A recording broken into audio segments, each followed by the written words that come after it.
o que é investigação defensiva e quando foi regulamentada?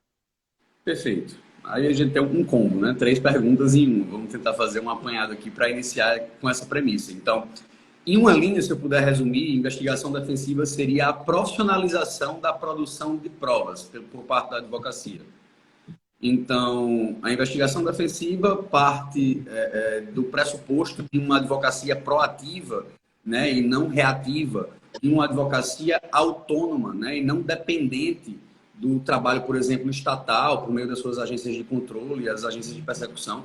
E aí parte principalmente do trabalho do advogado, da advogada, né? Então, tudo aquilo que o advogado pode fazer para além dos autos, para produzir seus elementos de informação, para produzir seus elementos probatórios, com ou sem como é que eu posso dizer, o auxílio, o suporte de novas tecnologias, de ferramentas as mais diversas, de outros profissionais, a exemplo dos detetives particulares, dos peritos de todas as áreas, enfim, tudo isso forma um instrumental, né, um arsenal de ferramentas que hoje está à disposição da advocacia e que tem assim muitas utilidades, né, que tem muitos retornos já comprovados no sentido de evitar erros judiciais, de corrigir, fazer incorreções, né, de condenações injustas, de erros de qualquer sorte, ou até mesmo para, por exemplo, por outro lado, não olhando para o lado do acusado, o lado senso, mas olhando para o lado da vítima, no Brasil, que, enfim, mais das vezes fica muito desamparada em razão da discrepância que tem entre a demanda, né, criminal e o que as agências de controle e persecução podem oferecer. Isso aí está, por exemplo, claramente representado pela cifra negra, né, aquela quantidade de crimes que não chega sequer a serem noticiados, quanto mais ensejarem responsabilizações no sistema de justiça criminal brasileiro, que pode ser, nesse vácuo, né, uma oportunidade para a advocacia mostrar mais uma vez o seu valor. E isso se a gente fosse ficar apenas no que toca ao aspecto criminal, né, que é o que eu geralmente puxo a sardinha, que é, enfim, a minha área de atuação por excelência, mas não só, né, a gente teria um resumo das atividades da investigação defensiva à advocacia criminal, né, porque, como eu falei no início, a investigação defensiva nada mais é do que a profissionalização da produção de provas. Então, seria basicamente isso. E isso serve, convenhamos, a todas as áreas da advocacia, a todas as áreas do direito, porque, por exemplo, a advocacia trabalhista, a advocacia civilista, a advocacia tributarista, a advocacia ambientalista e assim por diante, sempre vão precisar de provas, de elementos de informação para lastrear suas hipóteses jurídicas, para trazer supedâneo às suas teses jurídicas. E o que é isso se não for investigação defensiva? Então, sem dúvida, isso aí é uma coisa que eu acredito, né? Esse conjunto de técnicas que é a investigação defensiva serve não somente ao direito criminal, como a todas as outras áreas também. Então, fica isso aqui também fixado como uma premissa desde logo. E assim, se você me perguntar, desde quando essa atividade se desenvolve no Brasil? Eu vou dizer desde sempre, né? Agora, isso era restrito a uma parcela muito, como é que eu posso dizer, diminuta e diferenciada da advocacia. Geralmente era algo restrito, uma possibilidade como essa, às grandes bancas, né, dos grandes centros urbanos, ou então aqueles profissionais de altíssima performance que tinham escritórios boutique, né, enfim, situações que não atingem ou não atingiam até então a massa da população por meio da massa da advocacia, digamos assim. E o que a gente vem fazendo aí há alguns anos é tentar popularizar isso, né? É tentar capilarizar isso para que essas possibilidades de atuação elas sirvam não somente às grandes bancas dos grandes centros urbanos, mas sim a todo e qualquer colega da menor comarca, o advogado iniciante que está começando agora na menor comarca do menor estado até a maior banca de advocacia, por exemplo, da seccional de São Paulo, né? Então a gente quer, e isso vem acontecendo, é muito gratificante perceber isso, fazer com que essas possibilidades defensivas, ou enfim, de qualquer ordem que possam ser aplicadas, cheguem a todos os recantos do nosso país, né? Então, principalmente a regulamentação que o Provimento 188 trouxe, né, a gente trouxe esse tema da penumbra, das sombras que antes lhe eram reservadas, para um debate público acalorado, né, com participações acadêmicas de todas as ordens, né, em eventos, em produções bibliográficas, em obras coletivas, em discussões, enfim, multilaterais, tanto por parte de instituições de ensino, quanto por parte da própria ordem e as associações que compõem esse ecossistema da advocacia. Então, é muito bacana ver a velocidade com que a coisa está se avolumando, né? E, assim, eu fico especialmente feliz com isso, porque eu enxergo essa importância da investigação defensiva em vários níveis, né? Para, enfim, o país como um todo, para a advocacia como um todo, e aí a gente vai descobrindo novos desafios, a gente vai descobrindo novas problemáticas e, obviamente, aqui não temos resposta pronta para todas as perguntas, né? Em muitos casos, a gente vai ter mais perguntas do que respostas, e apesar do tema, como eu disse, ser desenvolvido há muito tempo pela advocacia de altíssima performance, apesar da gente já ter uma produção acadêmica robusta, na minha visão, dos últimos 5 anos para cá, a gente ainda está dando os primeiros passos, né? Eu acho que a gente ainda está num momento embrionário dessa situação, em especial se formos levar para o que a gente possivelmente vai adentrar mais à frente na live, mas na questão do suporte ao litígio, né? Um ramo de mercado que praticamente era inexistente no país, que não existia de forma estruturada, mas que agora começa a ter soluções e a atenção, né? Por exemplo, de empresas como a Oyster, né? Como a Etos Brasil, como tantas outras que estão compondo a B2L ou fora da B2L, mas que se importam em trazer novos potenciais para a advocacia, sem ser exatamente um serviço jurídico, né? Eu acho que seria mais ou menos isso. Tá certo, Gabriel, é isso mesmo. Eu acho que até por mais idade, o pessoal às vezes fala assim, a tecnologia é coisa de advogado novo, tal. Eu já estou com 56 anos e estou desde 2012 nessa área. Então, é importante o advogado de qualquer idade buscar o apoio da tecnologia. A tecnologia ajuda muito o advogado, facilita o trabalho e deixa ele se concentrar na questão principal, que é advogar.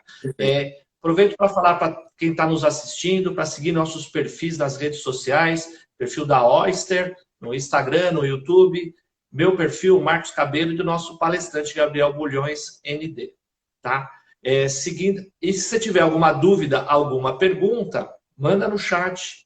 Eu tento acompanhar aqui pelo computador ao lado, que fica mais fácil, que aqui na telinha do celular é muito complicado fazer a live e acompanhar ao mesmo tempo. Então, eu vou fazer aqui, passando adiante. Fale um pouquinho, Gabriel, sobre as técnicas de investigação defensiva. Ótimo você fazer essa pergunta nesse momento, porque eu primeiro preciso dizer que, por mais que a gente fale aqui, e a gente poderia passar horas, né, descrevendo esses tópicos das técnicas, enfim, dos instrumentos, etc., a gente nunca teria um rol exaustivo, né? Sempre deve ser tratado como um rol exemplificativo. Por quê? A riqueza do mundo dos fatos, né, da sociedade hipercomplexa que a gente está hoje, enfim, sendo contemplada aí por processos de diversas ordens, podem demandar, exigir do profissional da advocacia o uso de várias técnicas, inclusive que a gente nem visualize hoje como possíveis, né? Então, como uma premissa para isso, o que a gente tem que ter óbvio, a gente deve respeitar as normas do nosso país em todos os níveis, internacionais, constitucionais, legais e administrativo-disciplinares, por assim dizer. Respeitando todas as normas, né, que estão, enfim, na nossa regência, a gente tem o que eu chamo de circunscrição normativa negativa. Uma palavra causa uma estranheza assim, mas que quer dizer somente que, respeitando todas as normas, nós podemos fazer todo o resto, né? Apesar de termos um mundo público, a nossa função, o nosso ministério, ele é privado, né? Nós não temos no escritório um orçamento público, nós não temos agentes públicos à nossa disposição, nós estamos regidos pelas regras de mercado, obviamente com algumas especificidades. Então, respeitando todas as leis, aí a gente vai partir desde a norma mais basilar do direito civil, aquela que diz no artigo 1º que ninguém será obrigado a fazer ou deixar de fazer nada senão em virtude de lei, nós podemos fazer todo o resto. Então, acho que isso é uma premissa que deve ser assentada, para a gente poder entender isso como um rol exemplificativo, né? E não exaustivo, porque a gente jamais poderia exaurir as possibilidades do mundo concreto, como está posto hoje. Então, a gente poderia dizer assim, não, quais são as mais tradicionais, quais são as mais fáceis, as mais simples de aparecer. Então, em primeiro lugar, por exemplo, a inquirição de testemunhas, que é, sem dúvida alguma, o meio de prova mais comum de se ter no Brasil, onde mais de 80% dos processos criminais que geram condenação se lastreiam única e exclusivamente. Então, a gente não pode, obviamente, ignorar o potencial que tem a prova testemunhal para o processo brasileiro, né? Mas, obviamente, a gente não poderia ficar restrito somente a esse meio de prova, como quis, por exemplo, tentar resumir a nossa atuação da investigação defensiva do legislador no projeto de reforma global do CPP. Né? Quando a gente tem ali na inserção na Câmara dos Deputados dos parágrafos do 1º ao 6º, do artigo 13, que praticamente resumem a nossa atuação à inquirição de testemunhas. Né? É muito importante, sim, mas a gente tem que ir além. Né? Então, outra situação muito comum e muito fácil seria, por exemplo, o uso do sistema cartorário brasileiro, que aí vai estar regido pela Lei dos Cartórios e a Lei dos Registros Públicos, onde a gente tem um manancial quase inesgotável de informações que podem ser acessadas por qualquer cidadão brasileiro, né, sem dar qualquer tipo de justificativa, né, e sem poder sofrer qualquer tipo de óbice. Outra situação que vai nessa mesma linha da busca de dados públicos seria a mineração de dados. Então, a gente tem as técnicas de OSINT, como é chamado tradicionalmente, né, na sigla em inglês, Open Source Intelligence, ou inteligência em fontes abertas, que também é uma técnica, digamos assim, que pode ser empreendida por qualquer pessoa, não só um advogado, mas que, ao mesmo tempo, é uma técnica basilar das investigações das grandes agências de investigações do mundo afora. Então, o FBI, o Mossad, a ABIN, até mesmo Polícia Federal, Polícias Civis, eles têm um módulo de atuação, muitas vezes inicial, para fixar ali os primeiros parâmetros da investigação, que vai exatamente consultar as fontes de dados abertas, que são as mais diversas. A gente tem milhares, né, que podem ou não ser auxiliados por ferramentas que podem conter inteligência artificial, podem conter automações, como a gente está discutindo aqui, nessas soluções tecnológicas que, por exemplo, estão disponíveis na B2L. Então, a gente pode ter desde um trabalho artesanal e gratuito do profissional que vai lá consultar cada uma das diversas fontes disponíveis, como a gente pode utilizar uma ferramenta de mineração de dados com inteligência artificial e automação que vai consultar centenas, às vezes milhares de fontes de dados em um curto espaço de tempo, trazendo uma assertividade enorme para essa busca que praticamente, assim, eu costumo dizer, diz a alma da pessoa, né, nesses dossiês que são gerados e que certamente trazem aí grandes ganhos de atuação estratégica, porque hoje a informação é muito importante, né? Eu ia dizer quase tudo, mas é quase isso de fato. Então seria uma outra situação muito interessante para se fazer. Outras questões mais, como por exemplo, fazer inspeções, fazer vistorias, né, em locais ou em coisas que podem, por exemplo, ser auxiliado. Isso aí é uma solução intermediária, provisória, mas ainda assim uma solução muito eficaz no nosso sistema, que é burocrático, que é cartorário de uma forma geral, mas se pode utilizar, por exemplo, a fé pública que o tabelião tem por lei para transpô-la às nossas diligências. Então, eu posso fazer uma ata notarial que o tabelião vai estar certificando uma vistoria em uma coisa, em um site, por exemplo, um objeto físico, ou uma inspeção em um local público, um logrador, uma praça pública, um órgão público, ou até mesmo uma residência, um condomínio, uma empresa, desde que devidamente autorizado pelo responsável legal, né? Sempre essa preocupação de trazer legalidade à diligência, né? Uma legalidade, por exemplo, com um tema que está muito na moda, e isso também é muito interessante, que é a cadeia de custódia da prova, né? O respeito à legalidade, que deve ser uma premissa ostensiva da nossa atuação, né? O advogado, ele tem como é que eu posso dizer, uma desconfiança a priorística dos demais agentes do sistema de justiça criminal, que, querendo ou não, é uma realidade, deve ser superada pelo excesso de zelo, o excesso de técnica e o excesso de ética, que devem ficar, inclusive, registrados visualmente, para que ninguém tenha qualquer tipo de dúvida, né? Isso deve ser ostensivo, uma preocupação de primeira ordem para o advogado que vai se aventurar, por assim dizer, com a investigação defensiva.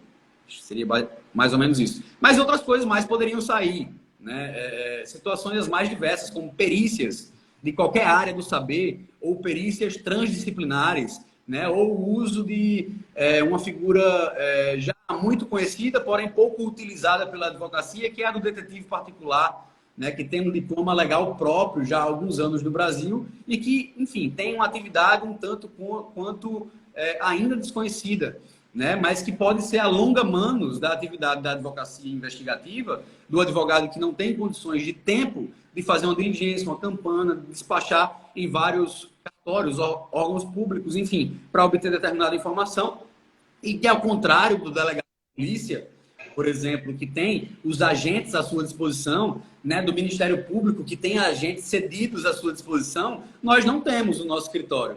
Então, o detetive particular pode fazer, às vezes, né, digamos assim, ser, digamos, longa-manos, de fato, acho que seria isso. Né, fazer, às vezes, do agente de polícia para o escritório de advocacia. E acho que isso é muito interessante. A gente vai ressignificando, né, várias situações que já existiam no nosso ordenamento. Você vê, nada disso que eu falei trata especificamente de investigação defensiva. Mas tudo pode ser aproveitado pela investigação defensiva, sendo ressignificado na nossa atuação dessa advocacia, como vem sendo chamada 4.0, né? Ou como queiram chamar. Certo, Gabriel. Você falou várias coisas, você disse o que a lei não proibir, e eu queria que você focasse um pouquinho agora nessa questão de técnicas de investigação defensiva, na parte que usa a tecnologia, que é o foco das nossas lives, né? Eu lembro que no Conecte, você apresentou lá uns filminhos muito interessantes sobre o uso de simulação 3D. Fale um pouco dessas técnicas de investigação e ferramentas que usam com o uso de tecnologia para a advocacia, para a investigação defensiva. Legal. Então, acho que essa acaba sendo hoje a queridinha, né? A técnica mais chamativa, né? Que de fato desperta um maior interesse e uma atenção por causa do impacto visual mesmo que causa, né? Então, existem, digamos assim, sofisticações, rebuscamentos que podem levar uma simulação dessas a ser algo simplório, muito, digamos assim, rudimentar, no sentido de representar algo, não sei, por exemplo, como uma disposição de uma determinada área, de um determinado lugar, para mostrar aonde estava cada presente, né? Para ali, por exemplo, ilustrar uma legítima defesa de uma pessoa que não teria saída ali no ambiente. Isso pode ser feito quase que com bonequinhos de palitinho, né? Não vou dizer assim, mas seria comparado ao que se pode chegar, né, no nível de realismo dessa imagem, por exemplo, até das pessoas, a gente poderia fazer algo muito, como é que a palavra seria essa, rudimentar, simples, de fácil acesso, né? Algo que não ficaria nem muito custoso para o advogado ou a advogada produzir. Ou a gente pode chegar a situações que poderiam beirar, né, uma produção cinematográfica da Marvel ou da Pixar, né? Porque a gente tem esses profissionais à disposição e, obviamente, a depender do poderio econômico-financeiro da parte, a gente pode, né, ir inserindo novas aptidões, novas competências para poder deixar a coisa mais realista, coisa mais detalhada. E isso pode chegar desde, por exemplo, uma análise acidentológica, que vai representar ali uma batida, um sinistro de veículos que possa ter vítimas fatais e que isso possa desembocar numa responsabilidade criminal, né? Enfim, até num tribunal do júri, por exemplo, ou o que aconteceu no tribunal do júri que julgou há pouco a Boate Kiss, né? Que foi no júri de Porto Alegre, que tanto a acusação quanto a defesa fizeram reproduções simuladas do ambiente inteiro da Boate Kiss, desde da parte externa até o mínimo detalhe em todos os ambientes internos, representando inclusive a quantidade de pessoas que ali estavam, né, entre várias circunstâncias, entre outras variáveis que foram ali representadas numa reprodução 3D muito robusta, muito complexa, inclusive com o pessoal da VIO, que são parceiros de primeira ordem da Ethos, né? Então, a gente tem alguns parceiros que trabalham com essa situação da produção 3D no Brasil, e são poucos, né? Não são muitos ainda. A gente tem uma escassez, querendo ou não, desses serviços serem ofertados ainda, né? A gente ainda está descobrindo as possibilidades, mas o certo é que existem pessoas, existem empresas que já estão há algum tempo se preocupando com isso e estão se especializando, e estão oferecendo um serviço cada vez mais interessante para a advocacia, né? Porque a gente consegue representar ali graficamente, expressamente, na imagem, detalhes, circunstâncias que dificilmente seriam apreendidas por quem estiver analisando, seja o delegado de polícia, seja o promotor, seja o juiz, seja uma outra parte, uma negociação extrajudicial, por exemplo, se não fosse por aquele recurso. Então, sem dúvida alguma, e isso se aplica a várias coisas, inclusive não só na área criminal, né? Então, eu posso ter desde uma briga de bar, que vai representar uma legítima defesa, um acidente numa estrada com vítimas fatais, uma briga de trânsito, eu posso ter a reprodução de uma obra apontada como superfaturada pela acusação e que, na verdade, existe uma explicação ali pluviométrica, né? Ou então das engenharias de materiais que possam justificar a utilização de uma quantidade de materiais não prevista na contratação pública. Isso pode ser feito graficamente, né? Inserindo ali naquela representação da obra, por camadas e por etapas, aquele material que está sendo utilizado. Ou uma situação de um crime ambiental, né? Que possa justificar ali com imagens aéreas, como a gente diz, o ortomosaico, né? Quando a gente tem a superposição de imagens reais com imagens construídas computadorizadamente, e isso causa um efeito muito bacana, um efeito muito realista que impacta, né, quem está analisando aquilo ali. E, obviamente, nada é tirado da caixinha, né? Tudo tem que ter um suporte. Cada um daqueles elementos produzidos graficamente tem que ter um suporte nos autos, um suporte técnico, pericial ou de qualquer ordem, né? Tem que se escorar, por exemplo, em um testemunho do fato, ou em uma perícia oficial ou particular que foi feita, enfim. A gente tem que trazer cada vez mais credibilidade para esse tipo de atuação, né? Eu não posso dizer ajustar ali conforme a conveniência, porque isso vai ficar claro para quem está analisando e que analisa seriamente um processo e vai ver uma representação gráfica de um contexto daquele processo, ele vai saber o que tem fundamento e o que não tem. A gente não pode querer enrolar ninguém, né? A gente não pode querer enganar ninguém. Nós temos que desenvolver o trabalho mais sério possível, o trabalho mais preciso possível. Seria mais ou menos isso, para a gente não se delongar muito nesse tópico também.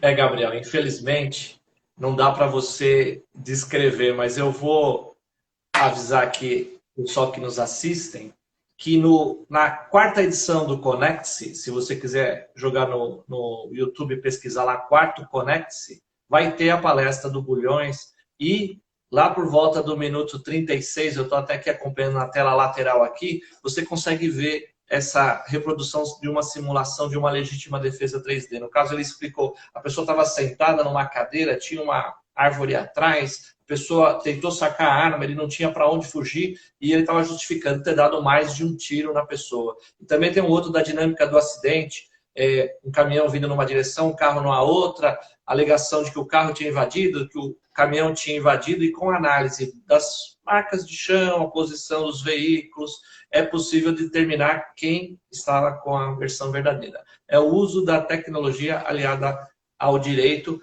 e facilita muito. Como você disse também, esse caso mais marcante aí, eu também vi um pedaço, essa reprodução 3D lá da Boate Kiss foi muito impactante. Mas assim, que ferramentas pode auxiliar o advogado na investigação defensiva assim, mais comum, assim, com foco na tecnologia?